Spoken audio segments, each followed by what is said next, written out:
A Step into the Past Volume 11 Chapter 4. Book 11 Chapter 04, Exhausted. Xiang Xiaolong fetched Ji Yanran and Zhou Yan to the Empress Dowager Palace before he went to find Xiao Pan and Wang Ben. He got them to duel with each other first and then instructed them to attack him at the same time. The two boys are thrilled to hear this and raised their wooden swords to attack him like in a real fight. Having inherited his father's strength coupled with a good martial arts foundation in swordsmanship, little Ben is especially excited. Unless it is Xiang Xiaolong, otherwise, it will be hard to fight both of them without hurting them.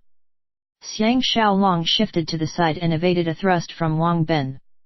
He returned a thrust which Wang Ben hastily avoided by retreating. It was a false retreat. As Xiang Xiaolong parried a blow from Xiao Pan's wooden sword, Wang Ben leapt towards him and chopped down heavily on Xiang Xiaolong's head. Good move! Xiang Xiaolong cried and met his blow head-on. P.A.G. Wang Ben's entire arm went numb. Wang Ben was about to press on with another attack when Xiang Xiaolong raised his right foot, pretending to kick out. A shocked Wang Ben fell back, sheathing his sword with his face full of indignation. Xiang Xiaolong stopped the fight and smiled at Wang Ben. Are you angry that I did not follow the rules and tried to kick you? Wang Ben's face reddened. Lowering his head, he replied, I dare not. Xiang Xiaolong softly asked, if you are fighting a war, will you blame the enemy for kicking you? His voice turned fierce at the last line. Wang Ben quivered with fright. Kneeling down on the floor, he shouted, I understand. Xiang Xiaolong is satisfied with his reply and roared, then you better get up and attack now. Wang Ben shot up from his kneeling position and advanced very quickly with his wooden sword thrusting at chest level. Xiao Pan is spurned on and attacked Xiang Xiaolong from the other side. Xiang Xiaolong laughed and kicked the blunt side of Xiao Pan's wooden sword. He continued to evade Wang Ben's powerful strike and tripped him. Wang Ben fell flat on his face and lost hold of his wooden sword. Xiang Xiaolong noticed that Xiao Pan is undefended and thrust his sword towards him. Just when Xiao Pan is about to be stabbed, Wang Ben somersaulted up and used his body to shield Xiao Pan. Xiang Xiaolong frantically withdrew his thrust. Staring at Wang Ben, he simply asked, is little Ben planning to use his body to absorb this blow? Wang Ben proudly declared, Father has taught me to protect Crown Prince even at the cost of my life. Xiang Xiaolong was very moved. Smiling, he asked again, if you did not lose your sword, you can use it to deflect my attack, right? Wang Ben excitedly praised, Grand Tutor is great. Father will never kick me in a sword fight. Xiang Xiaolong laughed, this cannot be compared. Come. Let me teach you how to withstand blows. Xiao Pan recalled the days when he was tripped heavily by Xiang Xiaolong. Losing his composure, he cheered, ah! That's wonderful. Catching a stern glare from Xiang Xiaolong, he quickly shut up. A round of applause can be heard from the side. Under the escort of her palace maids, Zhu Ji came up to them and giggled, can Grand Tutor spare a few minutes to chat with me? Xiang Xiaolong looked to the disappointed Xiao Pan and Wang Ben who had not fought to their heart's content. Sighing to himself, he nodded, I will not dare to disobey Empress. Sounds of Xiao Pan and Wang Ben's clashing and shouting can be heard from the practice grounds. Xiang Xiaolong, Zhu Ji are seated in a pavilion within the royal gardens while the palace maids and palace guards are situated away from them. Every time he faced this graceful, elegant, charming, cunning, and intelligent Qin Empress, Xiang Xiaolong felt uneasy and anxious. He has to constantly remind himself to observe the boundaries of men and women and suppress his urge to disregard all the rules. Zhu Ji seems to be facing the same problems. He is certain that Zhu Ji's devotion for King Zhuangxiang is a mixture of gratitude and love.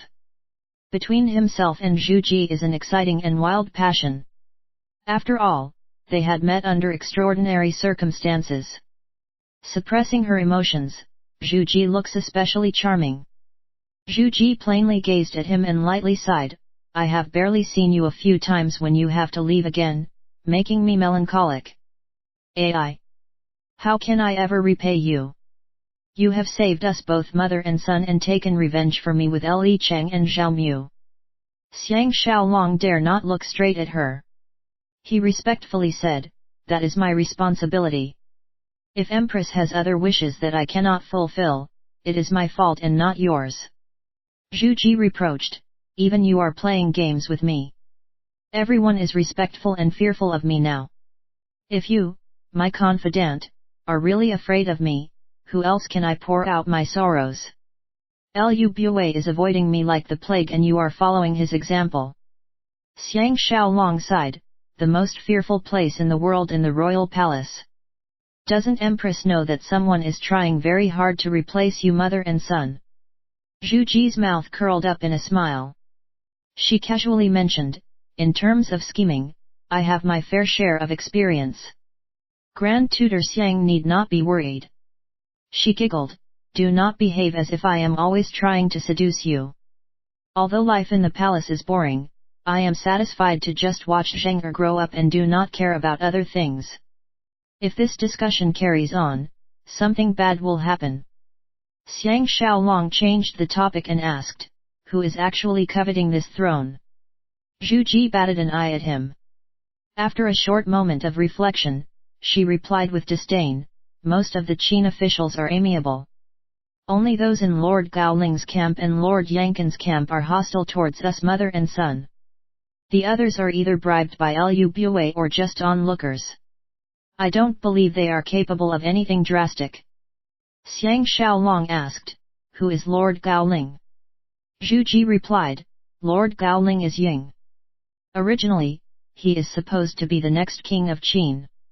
Due to Lady Huayang intervention, Zhuangxiang was crowned king and Ying was conferred as the lord of Gaoling. The traitorous Du King has been fanning the hatred in his heart. Thus, Ying has been spreading rumors that Lu Bue and Zhuangxiang caused the death of the late king. He possesses ulterior motives. At the end of the day, he just wants the throne for himself. An important meeting was held in the main hall of the Wu residence before their departure.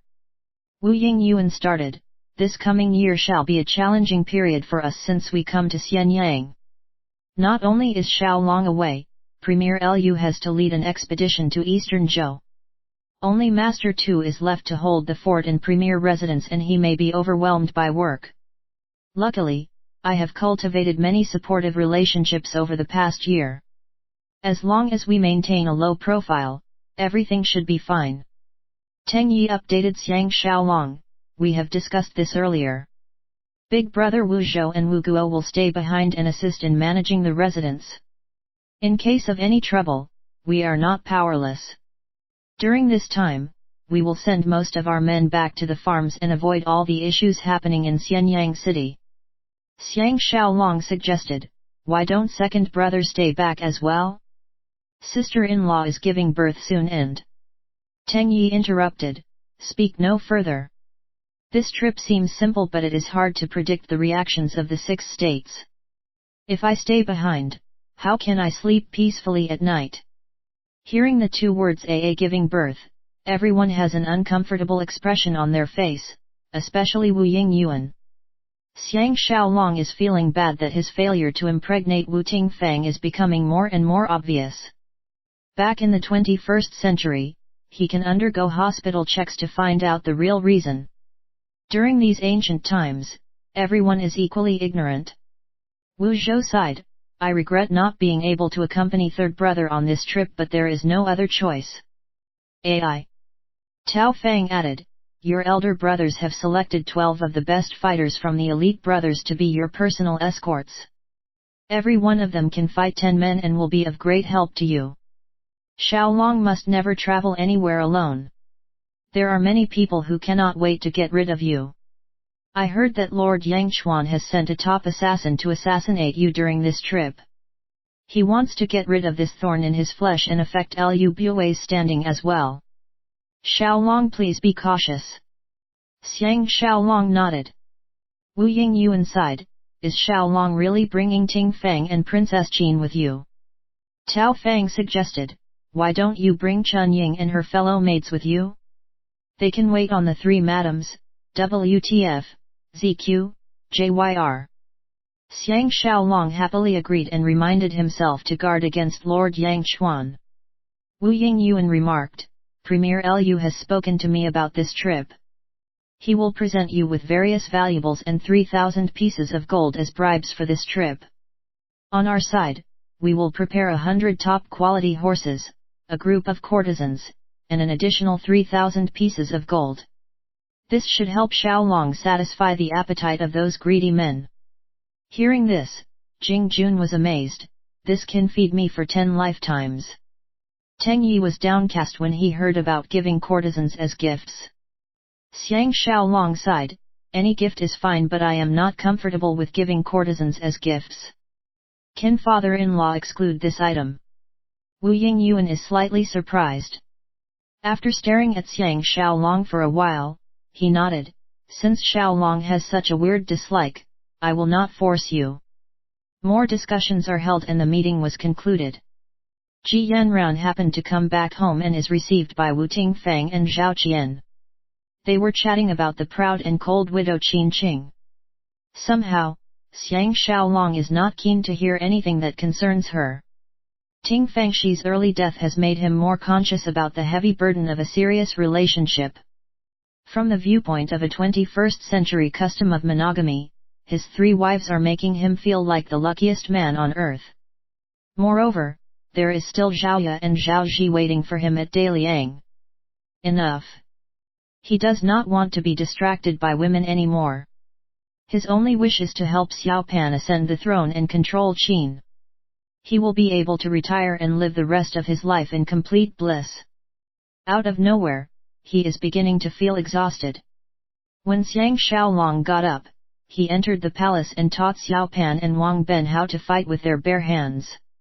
While he is away, they can continue to practice. The snow has stopped the night before and the weather is beautiful. The winter wonderland is tremendously pleasing to look at.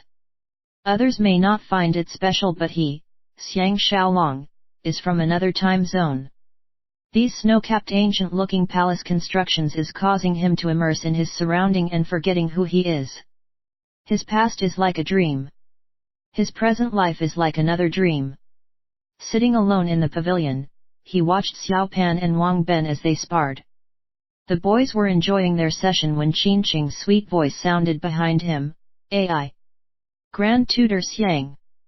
Prince Zheng has forgotten the time again." Xiang Xiaolong was rudely awakened from his daydreaming.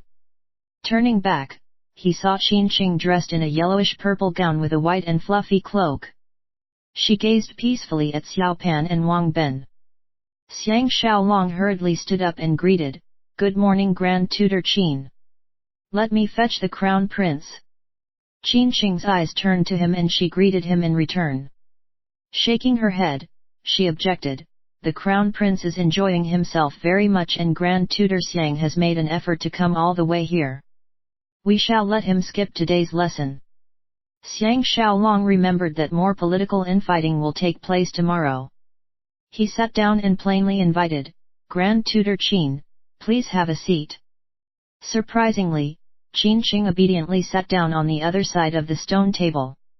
She softly commented, "The crown prince seems to favor you. With you around, he is much happier. On normal days, he will be so quiet unlike kids of his age. He seems to carrying a lot of mental burden and I feel so sad for him." Xiang Xiaolong thought of Zhao Ni and was depressed so he kept his silence. By now, Wang Ben is gaining the upper hand on Xiao Pan. He dare not defeat the crown prince and Xiao Pan tripped him instead. With Wang Ben flat on his face, the victorious Xiao Pan cheered loudly. Xiang Xiaolong roared, "Come here." Wang Ben flipped up agilely and went to the pavilion joyfully with Xiao Pan. Xiang Xiaolong interrogated Wang Ben, "You were gaining the upper hand earlier, why did you miss the opportunity?" Wang Ben looked at Xiao Pan awkwardly and lowered his head confessing, "I will get killed for offending the crown prince." Xiao Pan was astonished and exclaimed, "What? Why did you give in to me?" Xiang Xiaolong laughed, "What do you expect? You are the crown prince. But if you follow my method to practice, you will not get hurt easily." The next time you are fighting close combat, you can fight on a thick layer of straw mats. That will prevent any injuries. Before you practice, do plenty of warm ups and you will be safe. Clear. Both boys expressed their affirmation and rushed off to practice with their swords. Xiang Xiaolong turned back to Qinqing and smiled. Kids are the most adorable. However, one day, they will be like us and lose the innocence they have to enjoy life to the fullest. Then, I will feel that reality is cruel. Qinqing was in a daze. After a moment of thinking, she remarked, Grand Tutor Xiang seems to be tired of life. Xiang Xiaolong was becoming emotional. Sighing, he did not reply her. The other hand, Qinqing could not hold back and had to ask, I have never seen anyone who dares to speak to the crown prince the way that you do. Most people could not wait to get into his good books instead. Does Grand Tutor Xiang not cherish the official position and power you have currently? Xiang Xiaolong is secretly alarmed that Qinqing is beginning to be interested in him. This love must not grow. He wonders if she sees him in a different light after meeting Ji Yanran yesterday. Thinking of this, he casually commented, life is only a few decades long. I cannot be bothered and do whatever I think is correct. Otherwise, life will be boring. He stood up and paid his respects. I have to pack my luggage. I'll see you next time. Qinqing cannot imagine that he will take the initiative to leave first. Fumbling, she stood up and returned the gesture. Xiang Xiaolong left the pavilion and had taken 2 steps towards Xiaopan when Qinqing yelled out behind him, Grand Tutor Xiang. Xiang Xiaolong was astounded and turned around. Qinqing lowered her beautiful head and wished, the story about a drop of honey was brilliant. I understand the meaning of it. Have a safe journey.